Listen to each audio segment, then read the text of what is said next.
The reviews are in. Snow White, the wokest film in history, is the worst film in history.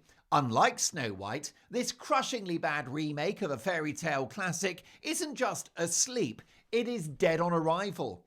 The Guardian, who you'd expect would like this progressive finger-wagging nonsense, gave it 1 star, describing it as Disney's exhaustingly awful reboot.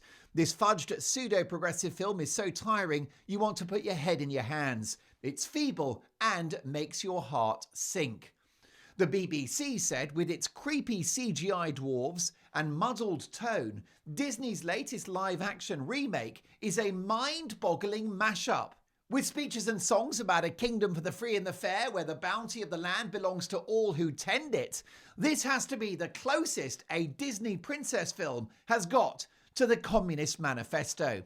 The BBC ultimately dismissed the film as, and I quote, a Marxist call to arms. Wow. Rolling Stone magazine, Snow White is like being stuck in the most controversial Disney adult nightmare ever. The New York Post, boring and mediocre. Empire magazine, an unholy disaster. And perhaps most damningly of all, the Times of London, Disney has trashed its crown jewels and its reputation. A sanctimonious reboot that marks a new low. Bring a sick bag.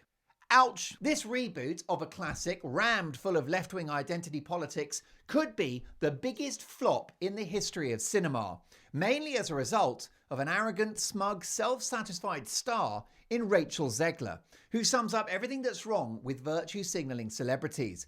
Don't take my word for it, here is the young star in an interview that all but destroyed the project. She's asked about the original movie, considered an all-time classic. I mean, you know, the original cartoon came out in 1937, and very evidently so. Very evidently so. There's a big focus on her love story with a guy who literally stalks her. Weird. Weird. Weird. Weird. Weird. Weird. So we didn't do that this time. We didn't retell the greatest story in history. We have a different approach. A different approach is a great idea. It's not like the first one was gigantically successful. It's one of those things that I think everyone's going to have their assumptions about what it's actually going to be. My assumption is terrible. But it's really not about the love story at all. No, it's about you, isn't it? Because everything is about you. All of Andrew's scenes could get cut. Who knows? It's Hollywood, baby. She seems nice. What a team player. I mean, you know, the original cartoon came out in 1937, and very evidently so. Have you ever seen that level of arrogance and narcissism? This woman makes Meghan Markle look like a shrinking violet and modesty personified. At the tender age of just 23, this extraordinarily lucky young actress, who landed the lead role as Maria in Steven Spielberg's musical adaptation of West Side Story, is more than happy to speak dismissively about a movie made almost 90 years ago. A movie which was so groundbreaking, it changed cinema forever. As the first ever full-length cel-animated feature film, it shattered expectations and proved that animation could be an amazing medium for storytelling, not just a novelty. Now, Walt Disney, what an icon he was. He took a massive gamble, investing unprecedented time, money, and resources into a project that many were calling Disney's folly. But his vision paid off spectacularly. The film introduced innovative techniques, including multiplane camera effects that created depth, synchronized sound and music that enhanced emotion, and expressive character animation that literally brought the characters to life in a way that had never been seen before. You know, like Sharon Osbourne before Botox.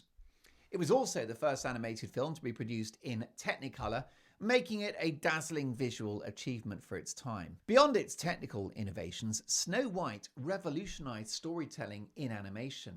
It proved that a cartoon film could be more than just a string of gags. It could carry real emotion, drama, and suspense. The film's characters, from the innocent yet resilient Snow White to the terrifying evil queen, became archetypes that still influence animated storytelling today.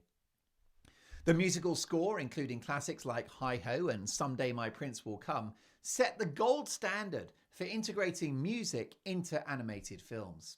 Its box office success, becoming the highest grossing film of all time, confirmed Disney as a force in Hollywood and allowed the studio to expand into what would become the Disney Empire, from which this spoiled twerp Zegler is now benefiting. Most importantly, Snow White and the Seven Dwarfs paved the way for every animated feature film that followed, proving that cartoons weren't just for children, they were an art form that could captivate the world.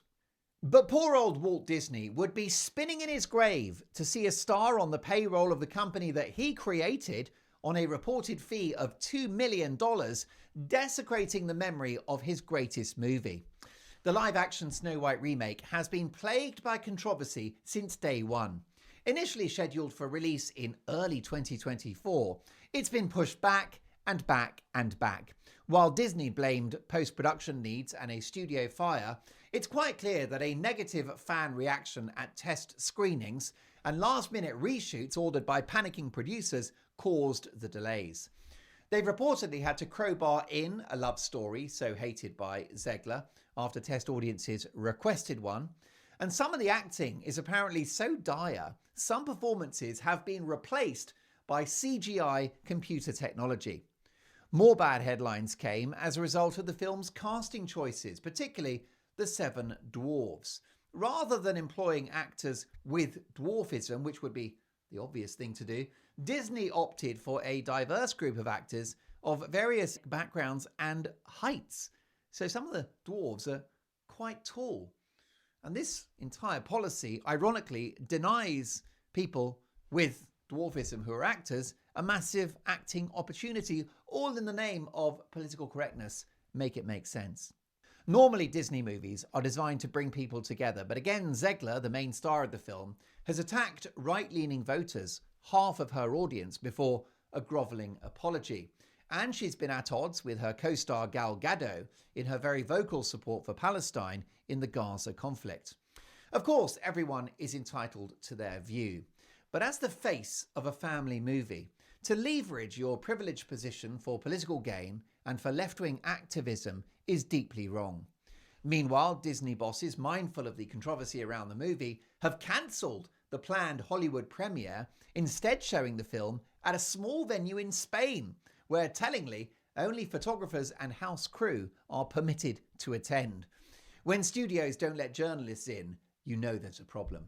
It gets worse. Zegler has spoken negatively on more than one occasion about, and I quote, white men in the movie industry. I'm so confused. I thought invoking skin colour was a bad thing. And these are the good people, folks. Do keep up.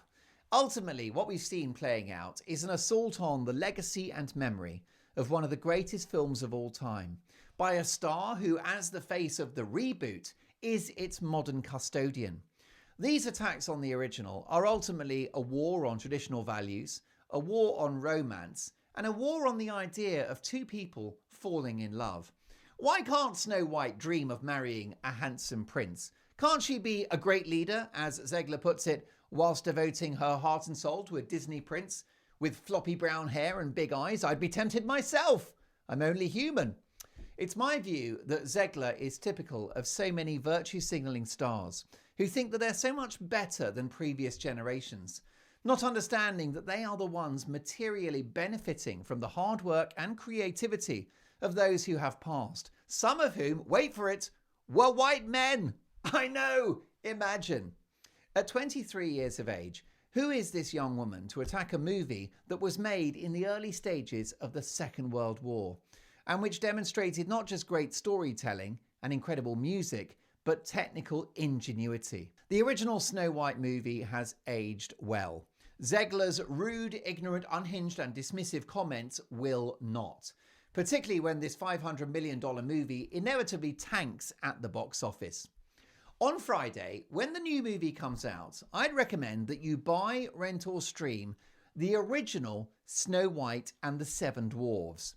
Whoever it was at Disney that cast Rachel Zegler was sleepy and dopey.